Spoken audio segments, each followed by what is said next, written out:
All right, so we are officially live. Ew. I guess we'll give people a few minutes just to start coming in. But so offline we were catching up, just seeing what's good in life. Are you officially moved? No. Or yes. It's complicated. It's complicated. Okay, okay, Well, he making me be real unfiltered right now. I'm cool. I'm officially moved to SoCal. Yeah, it's official. I'm down here, and living in between like LA and San Diego, which is kind of fire. So I'm like yes and no ish. The only reason is because I saw you post a picture in the office, which looked fire, Yeah, by the yeah, way, and I yeah. was like, It was oh dope. shit. It was dope. Let me tell you, I worked for tech and like small business, and I feel like every time I walk into an office, it feels very much like corporate-y, like tech heavy. I think this is the first office I walked into that felt like entertainment almost. I really felt like Oh, I was like working in LA. I'm like, oh, this is what people are talking about when they like work in LA. It's very much that vibe. So were it the was was cool. it the people giving off like entertainment vibes, or just like what was it? Was it all the screens on the walls? Like, I think so. I think it was a mix of everything. You know, it always feels like you're the new kid in class. You walk in and you're like, oh, I don't know anybody. And my team is global, so I don't really know anybody in the office except for like a few people here and there. But luckily, I had a friend in there, and just we were walking around, and I was just like, yeah, the screens, like it was so TikTok. Like it was videos everywhere, people, creators, art, graffiti on the walls. Like it was just so artsy and like entertainment. And then I mean people was dope. I feel like I just talked to everybody and their moms. So I was literally like inserting myself in conversations like, "Hi, I'm new here." Like oh my god, you're it that was girl. I am. I am. In a tasteful way. I don't just like insert myself, but yeah. Met the whole Nike team. Shout out to them. They're dope. Very dope. Yeah, I'm not gonna lie. Whenever I do these speaking engagements and I visit these offices, I'm just like, damn, this shit kind of nice. This shit Right? kind of nice. Yeah. Right? Oh, but you've And been to the big ones too. I happen to go during lunchtime too. I gotta stop planning to visit any offices during lunchtime because I get so jealous and I'm just like Oh, that's you the don't get part no that makes me lunch? want to apply. No, oh, not when I go. I'm just like, I'm gonna go. They offer it, but I'm just like, I'm gonna just go. But it's just like being there and seeing all the Surprise. amenities. It's just like it brings back Yeah. all the good stuff. You know what I mean? Yeah. But it's still, I was telling my friend, I'm like, it's still corporate. So it's dope. It's still corporate, but it's dope. But how are you? You're doing a workout schedule. You on a whole vibe right now, waking up at 4 in the morning. I got a new Local. workout schedule. Yeah, I woke up at 4 in the morning today. It's probably the second time this week so far. Yesterday I had to take a day off, but I'm loving it because even if I do take a nap after this, I still got the rest of the day. Yeah. And I don't Yeah. feel guilty. Like for me, that's the hardest part of the day. If I can get that out the way, I'm just like, I can send a few emails. Like that's nothing. Yeah. Hella productive. Part of the mental health. Yes. And speaking of mental health, this is National Mental Health Awareness Month, which is dope for a bunch of different reasons. One, because it's something that often comes up in our conversations on our podcast. But I think both of us have, whether we talk about the gym or whether we talk about some other things, I feel like we've been like testing a lot of new things lately. You and I, not together necessarily, but like on our own paths. And Yeah. I thought it was worth sharing because I think it'll inspire a lot of other people to be like, oh shit, I never thought of doing that in my own life. Yeah, 100%.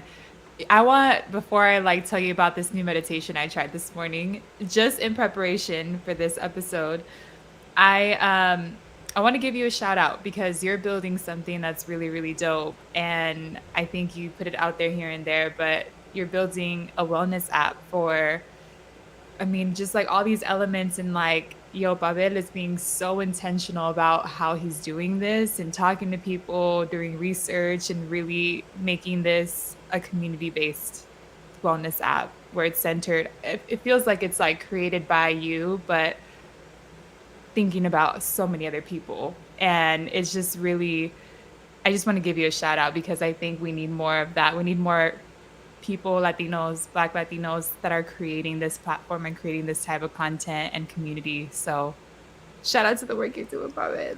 You out Thank here. you. I'm really excited, and we could talk about it a little bit later as well, kind of like what I'm thinking. But it should be ready for people to start user testing by the end of June. Is the plan?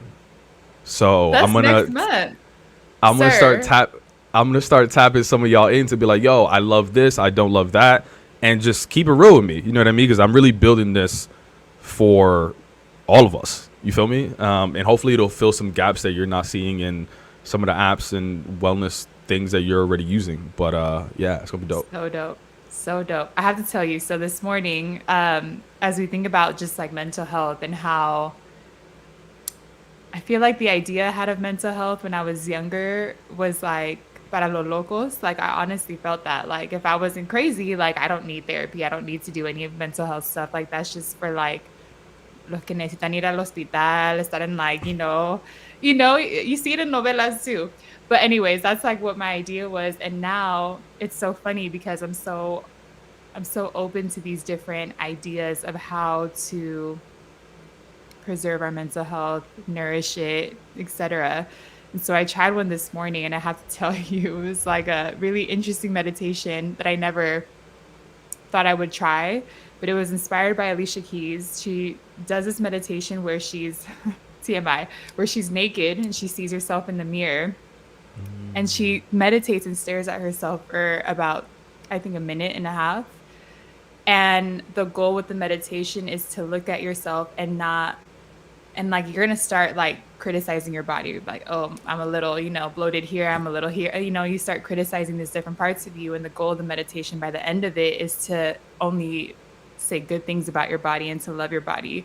So you're almost going through this journey of like self-criticism, and then you end with like these affirmations and like, wow, I'm beautiful. And like, and it was a very, I tried it for the first time this morning and it was like so uncomfortable. And I was like, I don't know if I want to do this. Like, I almost started laughing at the beginning, like, this is so weird.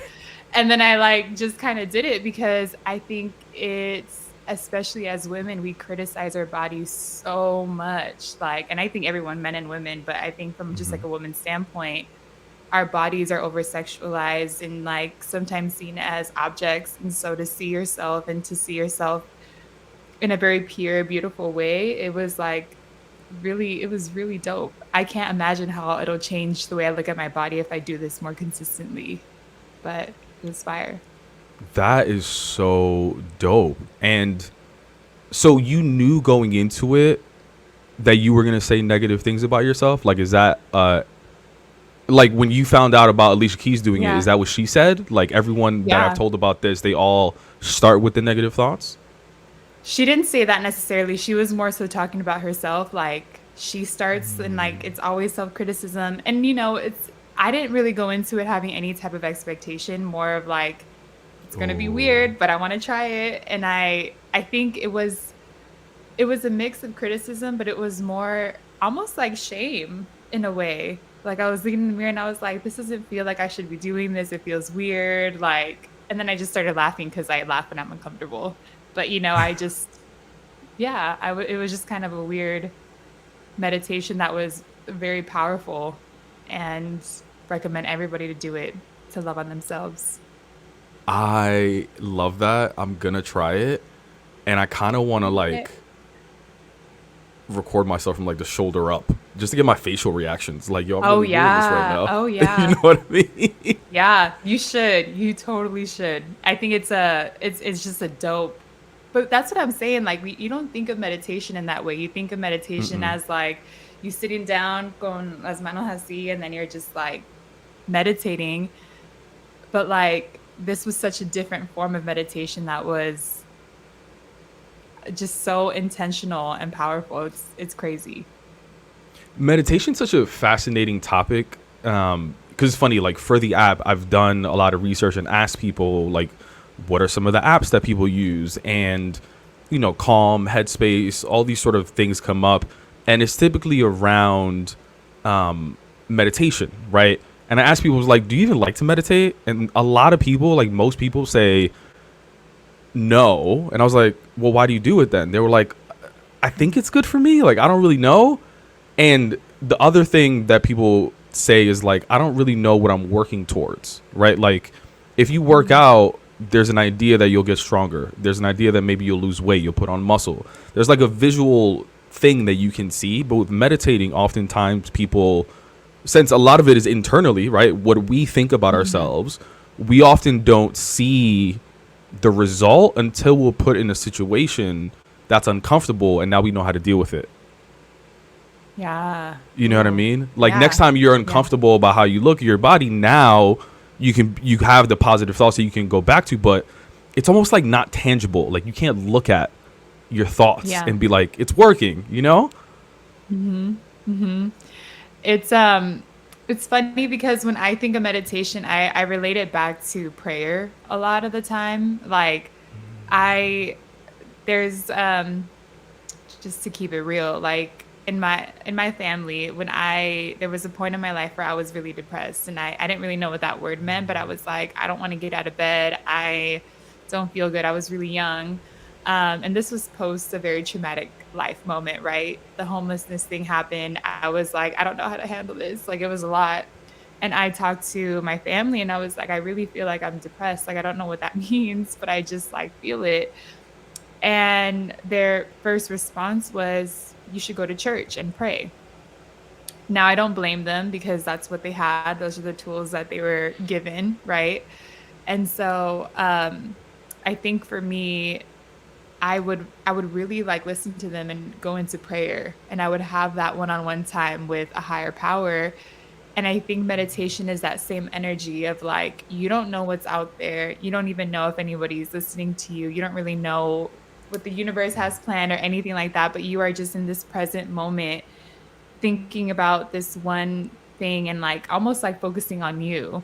And so I look at meditation and manifestation a lot like how I grew up with that prayer and conversations with God, right? When I was younger. And I've just slowly transformed that into meditation and into manifestation.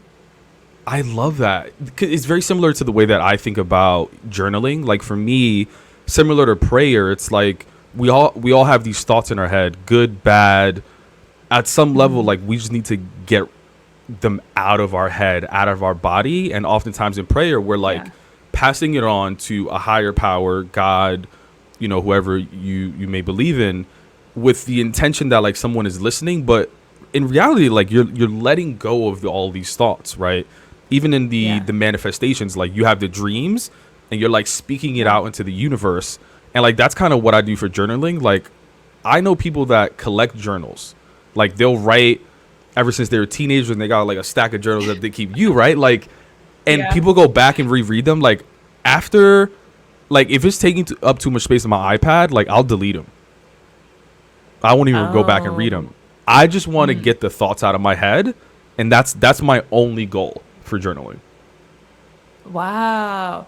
I don't, Yeah. yeah, I've never gone back and read any of my journals because that's What are hella you doing vulnerable. I with don't them want to go then? back.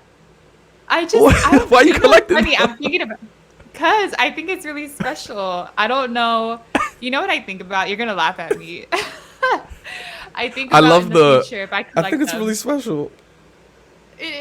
No, but you're going to laugh because I started collecting them because I am such a hopeless romantic, but I'm like, oh, in the future, if like my great grandkids are like, oh, I want to learn about, my great grandma, and they find a journal and they read it, they can like read these different moments in my life and read about just how I saw the world.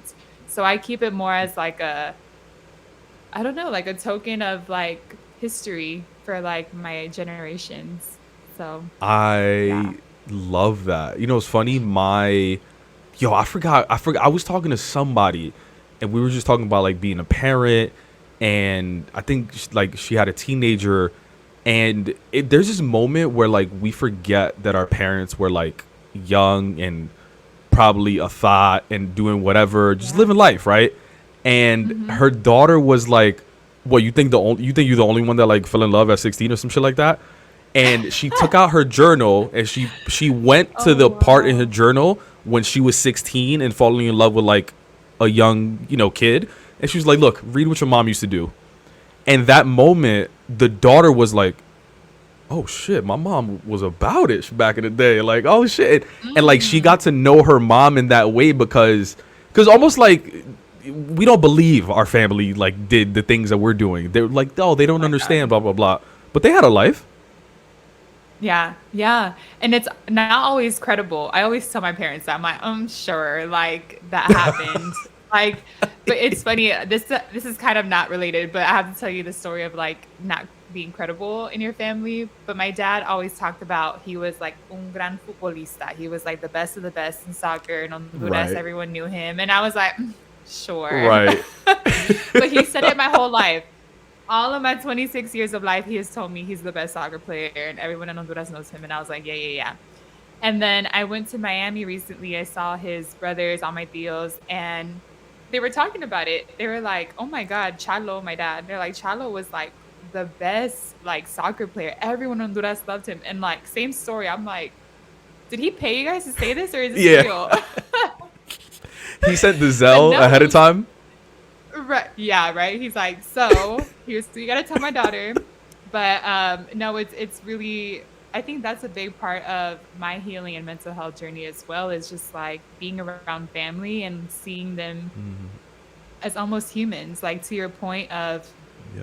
your friend showing this journal, like, oh, you don't think your mom was about it either? Like it's that same idea of seeing your parents as humans versus these Yeah. superheroes or people on a pedestal, like really leaning into their stories and their sacrifices and their love lives and Yeah. their ups and their downs. Like just learning about their life just makes you feel like you don't have to be perfect. At least for me, I'm a perfectionist. I have a lot of anxiety about being perfect, and being able to see my parents and like almost see that they made their mistakes too. I'm like, whew, okay, I don't got to do it all. I don't got to be perfect at everything Yeah. because we're just humans out here. Oh my God. Now you're making me want to like not delete anything. I'm Save curious. it. I'm curious for you when you journal. Like, I think one of the most intimidating things is for a lot of people is just getting started with journaling. Is just a lot of people say like, I don't know where to start, what to write about. Like, what's your starting point? Like, how do you even know what to write about if you do?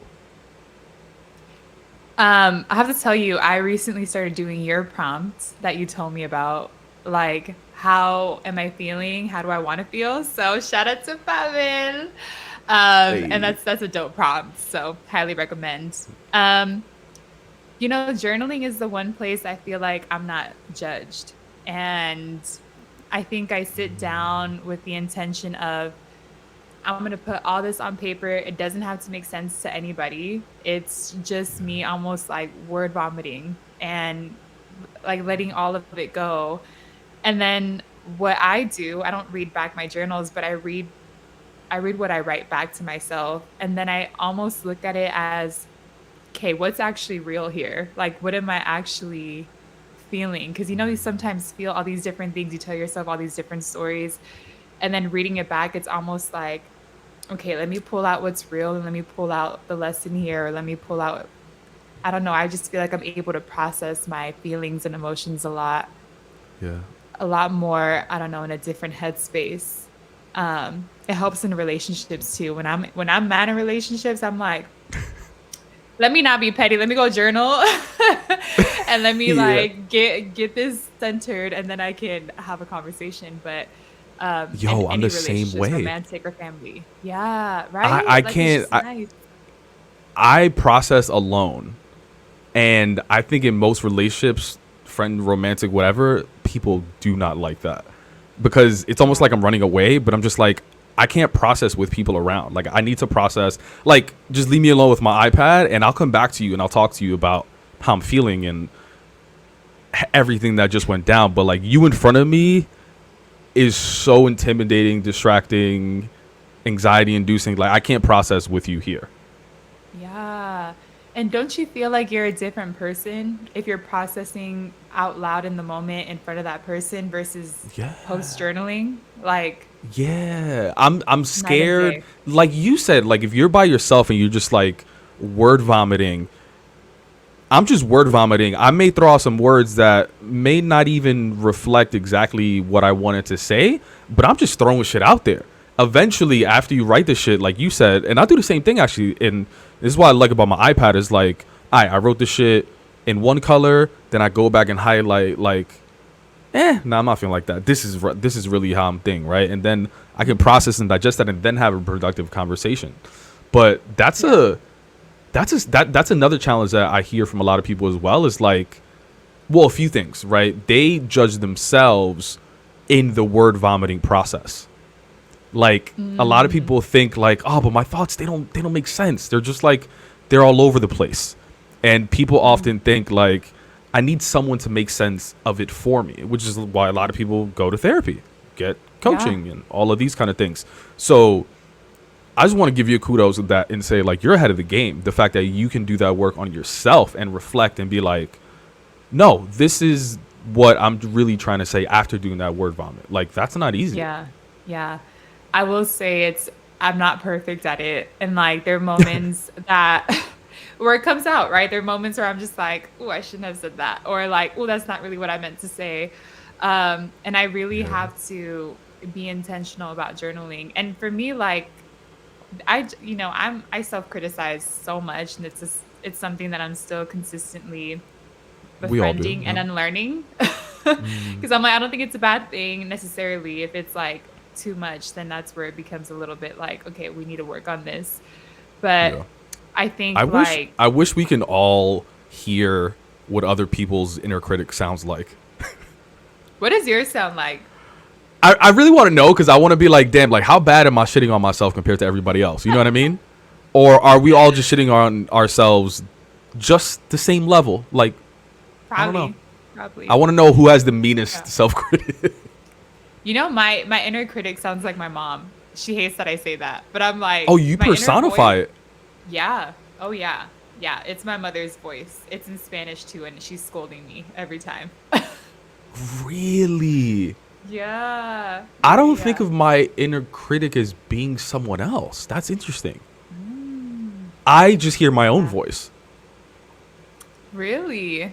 Yeah, they're literally like, well, I'm literally like, yo, why are you gonna build that shit? Like, there's already calm, there's already headspace. Like, Yeah. go get a job. Like, I'm telling myself that shit.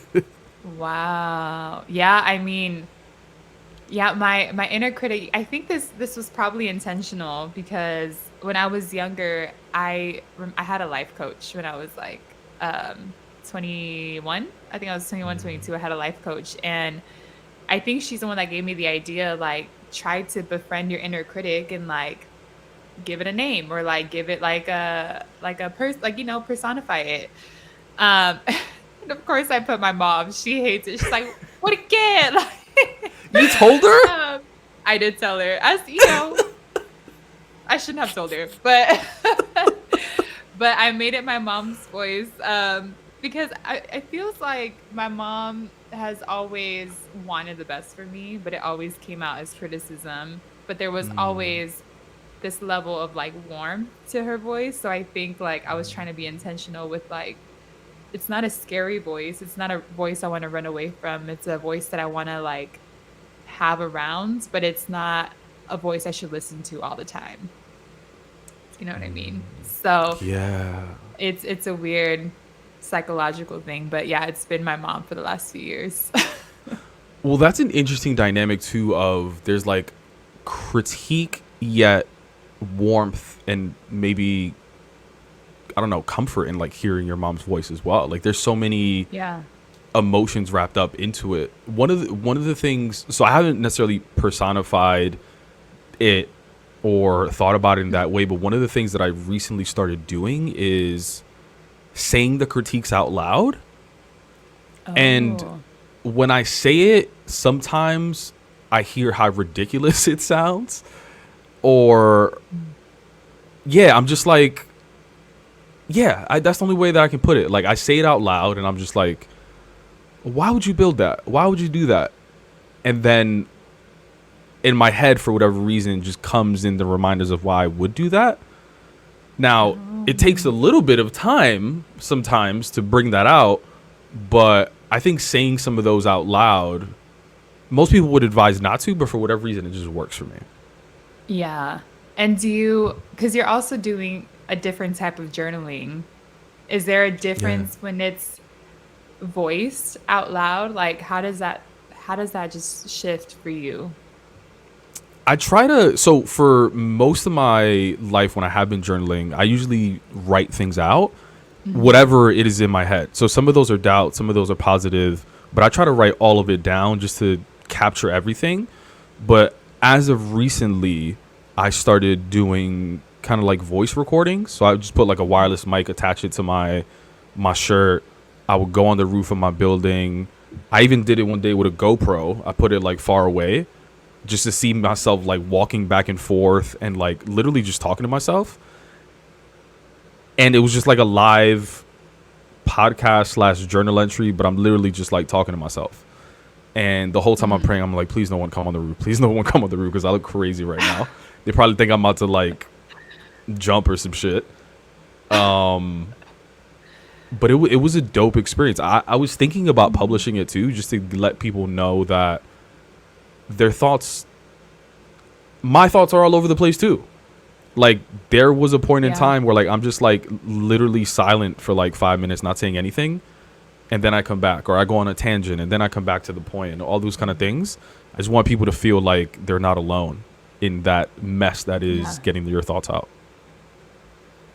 I want to draw the connection between you being a podcast host and doing these conversations like every day and you finding this new way of journaling and processing out loud. Like I think it's interesting for me to hear. I mean, as a host myself, but I also listen to a lot of podcasts and there's a lot of podcasts that are really healing for me. Just listening to Yeah, the conversation and even when I'm talking out loud, whether it's in this space, Hello Latina, Hello First Gen, like I feel yeah, like I'm healing just by talking about these different stories and topics. So I'm like drawing the connection in my head because I think it's just powerful. Your words are powerful and to voice it, it almost makes it real. And then you're like, oh, wait, hold up. That's not how I feel. Or like, oh, wait, hold up. This is why I'm doing XYZ or I'm yeah. beautiful. I'm smart. You know, you just start like changing that narrative out loud. So The it's other thing that interesting. I that it is powerful, and the other thing that I notice is that because I'm recording it, I'm timing each time, right? So there Oh, becomes a point in my journal entry. Like if I do this for like an entire year, I'm gonna be able to get an average time because on every journal time, just like your Alicia Keys thing, like I start negative. I start like it's fucking early. It's 4 a.m. Why the fuck am I awake? What am I doing? I should be all these things, right? And there becomes a point where my mind shifts from like negative to like I got this. And I don't know if it's like 18 yeah. minutes, 20 minutes, 15 minutes, and it's not like it's just like the more that I talk about things out loud, I just hit this moment where I'm just like I'm the king of the world. I could do anything, and I feel like there's a time that we all hit, and maybe it's some sort of average, but it's powerful when that shit happens. Like that's like one of the reasons I want to post it. I want people to see this like mess of shit in the beginning, and then within like 15 minutes, I'm like, I make sense. I know what I want to do. Yeah. Do Ooh, you you have that should too? Like totally you publish realize, it. You should totally like you publish it. like you Yeah. realize at one point you're just like, okay, after journaling for like 5 minutes or whatever it is, I feel like I'm making sense of myself. It feels like yes, and it feels almost like like my inner critic is just like speaking and then I'm just like, okay, I hear you, but I got this. I think journaling does that for me. Like it helps me like hear the inner critic instead of shaming it and saying like I shouldn't feel this way. or I shouldn't like pay attention to the inner critic, because I do think the inner critic is there for a reason. It serves a purpose to protect you, to help you. I mean, the intention is good, but I think like when we let those thoughts overwhelm us or take over or take the reins, that's where we can get halted, right? Or is that the right word? We can get like stumped, whatever the right word is for that. Hmm. But Hmm. I journal because I want to hear the inner critic. I want to like hear what's going on inside, because there was for me a lot of shame with being criticized, and it goes way back, like being the youngest, the one that was born here, the one that had opportunities, the one that was there was a lot of expectations on me, and I felt like there was zero margin of error, and that really got to me, and it trickled into my adult life and trickled into all my relationships, the way I do things, even being an employee, like it trickled into all of that. And I always felt like I had no time to listen to the inner critic because I had to do it right. I had to be perfect. I had to be the best. I had to like keep telling myself I'm the dopest and I'm the best and I'm just going to eventually fake it till I make it. And so Hmm. journaling helped me solve that relationship of like, it's okay to not be perfect. Like I'm reminded every single time I journal, your girl ain't Yeah. perfect. And she's still dope. She's still fire. She's still creating dope content. She's still creating dope work internally. So it's almost helping me here. And so it is negative, I think, at the beginning. I think it's more, not negative, sorry, it's more confusion at the beginning. I'm Yeah. like, Yeah. Yeah. how do Yeah. I make It sense of feels all like of a it? Like, mess. Yeah. but it's like art though, right? It's like you start It with just this is. like blank canvas, you're throwing hella shit on it, and then like then you Yes. start to see the art and you start to see the message and you start to like really take it in. But it's really confusion when I first start. I don't know what the hell I'm gonna write about and what it's gonna turn into, or how to even write about my feelings because they're all over the place. But Right. I just start writing. Interesting. See, like, yeah, I mean, so it's true. Like a lot of people um, do feel like that. I think one of the challenging things is just like as we talk about a lot of these topics like mental health and emotional intelligence, and we provide platforms for other people to share their experience. I don't know if it's something about my face or if it's like the platforms that we built, but I feel like a lot of people come to me and just like I don't know if trauma dump is the right word, but or the right phrase, but even outside of recording an episode, like I just get DMs and messages and not a cry for help, but an ask for help, and I'm just like, Yeah. I'm not even like I don't even know if I can help you with some of these things. Like, do you get a lot of like maybe unsolicited is the right word messages around Yeah, these sort of all the topics? time. Yeah. Really? And it Okay, so it's happens. not It just my happens face. Okay. everywhere. No. You got a Okay. face. You got a face. I just want to tell you I was all the like, I don't tea. know if I just have that Uh, inviting. Yeah, you know what I mean? Like we're just welcoming. but it's special. I think that's what makes us a special host. Oh, did I freeze? Am I back? No, I'm back. I'm back. Oh, okay. I think it's a gift, if anything. I think it's a gift that we have that aura and space to have people come to us and trust us with what they're wanting to share. I always feel like I tend to put that hat on, and it happens even in my friend group. Like we were talking randomly about like the role that we play in our friendships, because we all play like a role in the friend group, and we were talking about everyone, and they're like, "Oh, you're like the therapist of the friend group," and I'm like, "Okay." Well, I think the thing for me though that I have to remember anytime there is like, I don't know what the right phrase is either, trauma dumping. We can Hmm. call it that for now. But when that does happen, it makes me feel like I have to have it together. Do you know what I mean? Yeah. Like it feels like they're trusting me with this, that I can't go through the same things because they're trusting me, therefore I need to be strong and have it together. And Right. that's where it makes me feel like I can't always share my wounds. I have to share my scars in terms of Oh. like situations that happen to me. Like I have to share it after the fact when I'm healing and I'm done with it. And I'm like, now I could talk about it versus y'all, I'm going through XYZ, and like this is my current chapter, my current season. Like I always feel like I can't always Yeah. get there, you know?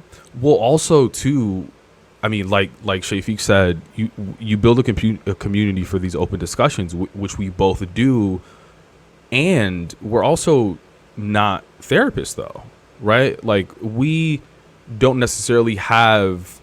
I mean, yes, we've gained a bunch of knowledge around a lot of different subjects and just talking to people, but maybe sometimes we don't necessarily have the tools to be able to heal some of these wounds for other people, right? So Yeah. people may see us as potential healers or certain ways, but I don't know. Like I struggle not only with being perfect for people, but also being the one, like feeling the pressure to then provide the solution for someone as well. Whereas like Um, maybe yeah. that's not my expertise. But maybe they're not looking for a solution, they're looking to be heard. That's very true. That's very Hmm. true. And I think not to And that is generalize powerful too. Yeah. all men, but I think men have Uh oh. Uh oh. that part. No, no, no, no. It's not a bad thing. I think when we're in our masculine energy, we want to solve, we want to fix, we want to like handle it. You know what I mean? And I think and tapping into the feminine energy, and I don't know if it's necessarily masculine or feminine, but I think this happens in a lot of men. Like they just want to fix it. Like in relationships, how often has a woman said like blah blah blah, I'm going through this, and they're like, hey, well, how can I fix it? Or like what Yeah. can Oh I my do to god. like make it better? Whereas like the woman most times wants to be heard and seen. And I think sometimes people when they share these different things with me, I remember like it's not my role to be the therapist or to solve the Yeah. problem, but I can provide a space and hold space for what they're going through, even though I can't help. And I say that often. I'm like, listen, I don't have a magic wand to to help your situation. I can't, I don't know all the solutions, but what I can do is just provide this space. And I think that's enough sometimes. Yeah, and what I often tell people is that they're not alone because I think that's also powerful too. It's like Oh not only do yeah. I want to be heard, but like sometimes we just want to know that we're not crazy. And one way to Mhm. do that is like letting people know that there's other people experiencing some of these things, which is Yeah. exactly why we created the platform. And a lot of this conversation too is like why I want to build a platform where we can get sort of these skills to manage some of these things on our own, but I also want to connect us to those professionals that could help us take it to the next step as well. Yeah. And it's interesting that 100%. we're talking about mental health and we're talking about emotional intelligence, and a subject that often comes up for us is like in the workplace. Like, Mm. how do you think mental health and emotional intelligence has, I don't know, has worked itself into the workplace for you? And I'll share a quick story for me. Like, I remember during the pandemic, everybody was oozing with empathy. Everybody was like, "Oh, you need to go for a walk and like cancel this meeting. Go for it. Go for it. Oh, you need to like take time. Oh, go for it. You don't want to come into the office. Oh, it's okay." And like slowly towards the, let's just say a year after the pandemic, that shit was gone. And I thought that like a lot of these sort of like, I don't know, empathy, this caring, and all these things would like kind of stay. But I feel like it just kind of went back to status quo. Like, Mm. what are some of the things that you've been experiencing? Like, did you also see that? Did you also experience that during the pandemic and like post pandemic? Yes. I feel like, man, what you said is so real. I feel like there was a pandemic and then there was a post-pandemic energy around wellness and mental Yes, health. around that's the And word I was thinking. Yeah, wellness. yeah, like it's a really, man, what an interesting time that we've lived through. But I think you talk about it is like often about how managers need to have that emotional intelligence. That's what sets Yeah, them apart as managers, as leaders. And I feel I've always looked for leaders that prioritize that. And even though a company may say, like, we're all about mental health and we're all about wellness, like, that needs to trickle down into the manager. The manager needs to create that space and environment for you to feel like you can prioritize your mental health. And I will say, during the pandemic, I feel like I had a different situation because I was an entrepreneur during the pandemic. So I was like not working, and I was like, I'm prioritizing me 24/7. You know what I mean? And then I worked in tech and worked at LinkedIn, and I will say, and I see Brian is on here. There was people that were consistently around me that made me feel safe enough to take that time for myself. And again, people like Brian Spence, shout out. You made it safe for me to feel like that. And I will say that even now in my role, my manager is like so about like what his tagline with me is, yo no sufro. Like, don't suffer for these spaces. Like, don't suffer for these spaces. Like, you got to prioritize you and remember that you have a life outside of this. And so I think it needs to trickle down from the leaders because some leaders may not care about wellness as much. So I don't know. For me, it's exactly Yeah. what you say. Oh, Allah. It's exactly what you said. It needs to come from emotional intelligence, and that starts with the leaders. So, I mean, so there's four components of emotional intelligence. There's self-awareness, there's social awareness, empathy, there's self-management, and then there's a relationship management. So when you think about Mm. managers, like what comes to mind when you hear those like four components? Is there something there? I can You know, start I'm a if big yeah. believer. Oh, go for it. Go for it. You start. I think social awareness is really big, and I think it's some of the things that you're describing. But like for me, empathy is really difficult to get right. Like, and there's two sides to it, right? Like I remember one manager, he was really trying to understand my experience, and he told me straight up, he was like, "Listen, I'm never gonna understand what it's like to be a black man in tech, a Latino man in tech. Like I'm never gonna understand that specific experience." And at that moment, I also understood that I had a role in his empathy building because the whole time, like, listen, he could read all these sort of things, right? But I think I could have done a better job of making my experience relatable so that he understood it. And what I learned is that I needed to communicate feelings and emotions versus like labeling it through the lens of being a black man in tech, right? So, because on some level, everyone has felt unheard at some point in their career. They've felt isolated. They Yeah. felt unsafe. Like he's not gonna understand what it's like to be a black man, but he's gonna understand what it's like to like potentially not have your voice heard. And I feel like changing the lens of what of like how I communicated my situation made it forced him to be empathetic because everyone understands emotions. Ooh. Well, do they? Everyone understands Well, emotions? not everybody, but you know. I don't know. But that's such a beautiful thing that you just said. Like I knew I had a role in his empathy building. That's wow. How did you feel about that? Like how did you feel about taking on that responsibility? It felt I finally felt equipped for the first time. Mm. Like I never felt equipped to have those conversations because I'm just like, yo, he's never gonna understand. Like they're never gonna understand. And I'm not saying they did completely, but Yeah. they understood it a little bit more. Again, because those feelings and emotions are relatable, and not always are they gonna understand like feeling unsafe at work, right? Because they've never been through that experience, but it's a little bit more relatable. Because I think when people hear like race and ethnicity and culture, there's automatically like a disconnect. You know what I Yeah. mean? Mhm. Yeah. Even funny enough, even those conversations I feel like have slowly ended around diversity, inclusion, and creating space, and which I kind of had a feeling it was going to happen from pandemic to now. But even me, like I feel like those conversations have slowly ended with the wellness conversations. But to your point about managers, I see the workplace almost like generational trauma. I'm not going to lie. Like managers for me, someone told me this and I'll always remember it. They're like, whether you get a manager that has a manager title, it does not mean you're going to get a real manager. It just means you're getting someone with that title.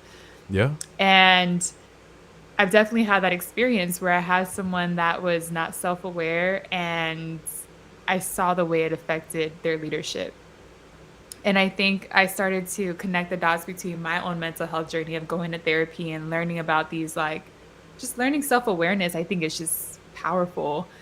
And to see And someone else how do you learn that? Like, how, what do you mean when you say those, like, learning just keeping it self-awareness? real with yourself, like keeping it Like we real with said, like your, journaling. We said yeah, journaling, like that's one way, but are there any other ways that people take personality tests, for example? that's me. Like, what are some Yeah. things that, the horoscope, Mercury is in reggaeton, whatever, but like, what are the things? Like, how do you become self aware? Wait, hold up. Do you know who Ian Lara is, the comedian? Yeah, yeah, yeah. He had this funny video on Instagram that was like, "Don't you think Mercury is always in retrograde? Like, when is it chilling?" Always, I'm always. like, "That's real." I honestly tap into it all. I love personality tests. I love faith as a part of my life. Is a big part of my life. I the spiritual stuff, like learning about astrology and human design, and like I love all of it that helps me learn more about myself. Therapy. I So, honestly feel like so go for it. what personality tests were like? Okay, so astrology, that's something that a lot of people. Okay, so My man is really interested. He's like, hold up. I'm trying to give people gems. Like, all right, yo, if you want to get to know yourself, start journaling. There's horoscopes and astrology. What personality test did you take where you were just like, yo? Because I know Oh, mine so for me. much. I Like mean, for me, everything from when I took love attachment languages. style one, I was like, Oh yeah. yo, hmm We talked about that, didn't we? Like, I was like, I'm hyper independent, but I'm also like anxious as fuck. anxious, avoidant. Yeah, one of those. Yeah. Yeah, yeah, yeah, one of those. But yeah, all of it, like honestly, even down to like love languages, I know that's always seen in relationships, but in the workplace, like if you want to appreciate me, show me some love in this way, you know? Like I think some people are like, "Oh, I don't need appreciation for the work that I do. Like this is work." I need appreciation. I need words of affirmation. I'm like, "Am I doing okay? Like, do you like what I'm producing? Am I not doing a good job?" Like I need words of affirmation. Um, and I think, I mean, man, I've done everything. Strengths Finder was okay. That's a basic one. I did Enneagrams. Have you heard of it? No, what's that? It's like you get a number. There's like a number one, a number two personality, and all of them are different. I have the book somewhere, but like it's one through eight, and it's all different personalities. So like number one is perfectionist, number two is like Yeah. helper, number Hmm. three is like I don't know. There's so many different types. I'm a number two. I'm the helper always. And so like I've done so many. Human design is one I recently did, and that one's a little interesting. I don't know if anybody who's on here has heard of it. It's a mix of astrology, chakras, Eastern like medicine, like Reiki. I don't know if y'all have heard of it. It's a lot of those like Eastern beliefs, which I'm a really big fan of. I'm like, if you think about Western medicine, it's very new compared to Eastern medicine. I love the marriage of both because I'm like, we still need our doctors, but like I really believe in just this Eastern culture has been around for a long time. There's a Yeah. lot of valid work that they've done over the years. And so I recently did that one, and that one was, oof, let me tell you about it. It read me like a book. And one of the things that I pulled out of there that has helped me, I think, I brought it to therapy actually. I was like, can you help me like make sense of Yeah. this? Yeah. Um, but there was a part in there where it talked about how I felt like I had to earn love, had to earn appreciation because I didn't feel like I really deserved it. I had to show almost like my resume, like, Mira, I've done all of these things. And it happens in the workplace, it happens in relationships, it happens in friendships. Like, I have to prove myself as someone that's worthy of love and appreciation. And it takes away, it literally said it in there, I take away the ability to just be loved for me, from myself. And so I go into therapy and I'm like, Debbie, this shit fucked me up. Like, I need you. I Yeah. need you. And we Those are talked the about it most the power whole therapy session.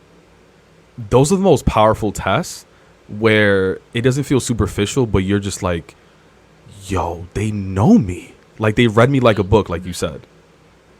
Oh yeah, they read me to filth, baby. Like I was like, I'm like, I'm not ready for all this. Yeah.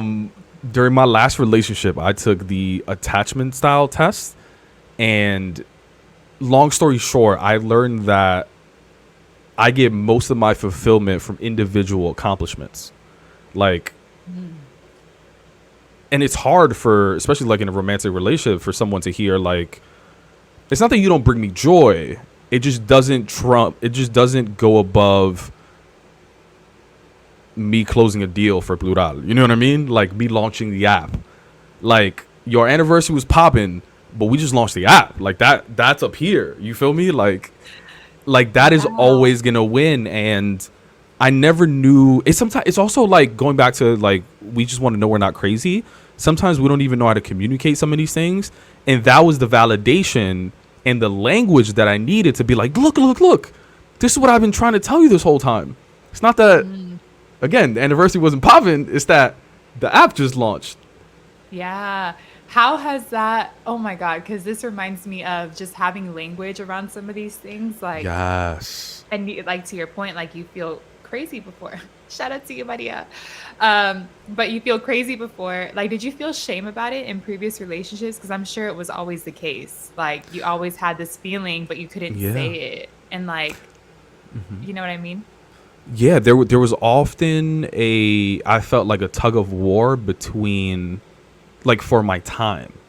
So for me, for example, quality time is one of my love languages. Not quantity, to be fair, but quality, right? Like for me, Yeah. I value my time because I want to achieve all these individual accomplishments, right? If I let go of my time to stop trying to achieve these individual accomplishments and I give it to someone else, that's me showing my love. Now, that doesn't mean I want to spend all my time with you, right? So there was always this pushback of like, you don't spend enough time with me. And I can't say it's because I want to work, but now I could say this is my attachment style, right? And like the context that You're goes like, along with proof. that. Yeah. But in that attachment style, it didn't just say that. It gave the context of like, you find stability and security in this thing. Like this is Mhm. why you have that. This is the trauma you probably went through because, and that's what that, you know what I mean? It's not just having the attachment style, it's the backstory as well, as far as like why you have that. So yeah, and that provides me with the language to have that conversation instead of just being like, I can't hang out because I have to work. No, there's more behind that.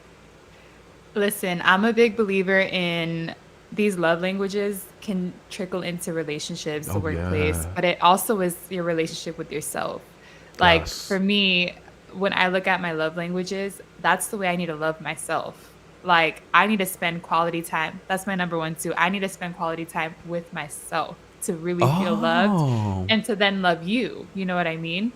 And like words of affirmation, I self criticize so much. So like how do I flip that and like start to give myself more affirmative words? So I'm a big believer in like your love languages is a relationship to self first and then to the rest of it, to your family, to your friends, to your romantic relationships, etc.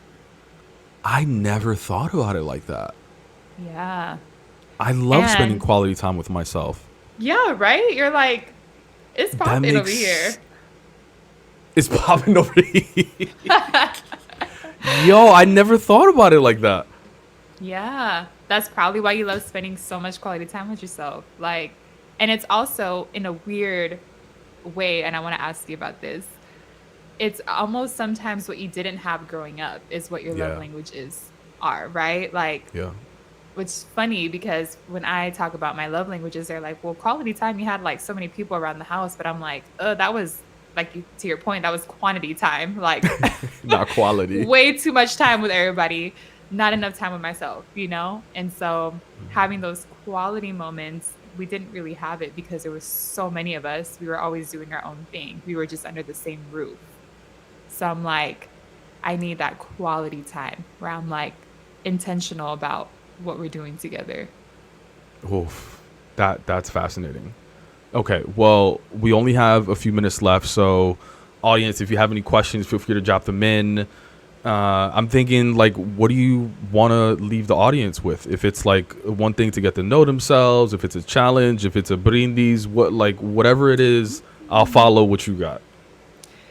Oh, no pressure. No pressure at all. I think the main takeaway is that mental health and the way that we think about mental health can look so many different types of ways. It can look like prayer. It can look like going to church. It can look like going to the gym. It can look like going on a hike. It can look like sitting on your butt and like doing the whole little meditation look. It can look so many different types of ways. And I think at the end of it all, it's a relationship with yourself. What makes you feel comfortable? Is it journaling? Is it going into a voice memo or putting a GoPro, like going to the rooftop? Like whatever that journey looks like for you, it's the right one. And there's no right way to do this mental health journey. It's so many ebbs and flows and differences. And my challenge for everyone is just to do one thing every day that's with yourself or that gets to know yourself, whether it's a personality test, taking yourself on a me date, spending sometimes just sitting in front of the mirror, looking at yourself and meditating, like whatever that looks like, do one thing every day. That's just time with yourself. I agree. If I could take one thing out of this conversation, is that everyone's journey is so different, and I bet you if you know you didn't know us, you just heard about some of the things we did. For example, sitting in front of a mirror, butt ass naked, and just like talking to yourself. Yep. Like a lot of people would be like, "Huh?" At the same time, like, have you tried it? You know what I mean? Like That part. me with a wireless mic on my roof with a GoPro, like just recording myself, talking to myself for like 30 minutes. People be like, what the hell is he doing? Yet it's so powerful for me to get all of my thoughts out. And it's the best start of my day that I could have Yeah. dreamed of. So, like, whatever it is that you think would be helpful, like, try it. Worst case scenario, it doesn't work. Best case scenario, it's life changing. What do you have to lose? That part. So my second challenge for everyone is to look in themselves in the mirror naked and do a 1.5 minute meditation where you're just loving on your body and loving on yourself. And listen to the critiques here and there, but make sure you change it to affirmative words at the end, like Jason. I Yes. love it. Shout out to Jason. I do affirmations every morning in the mirror. That's my love language to myself. Oh, yes, yes, yes. Yes. Thank you for this conversation. This was so dope, so fire. Word. Thanks all for tuning in, and see you next time. Bye, y'all. Bye.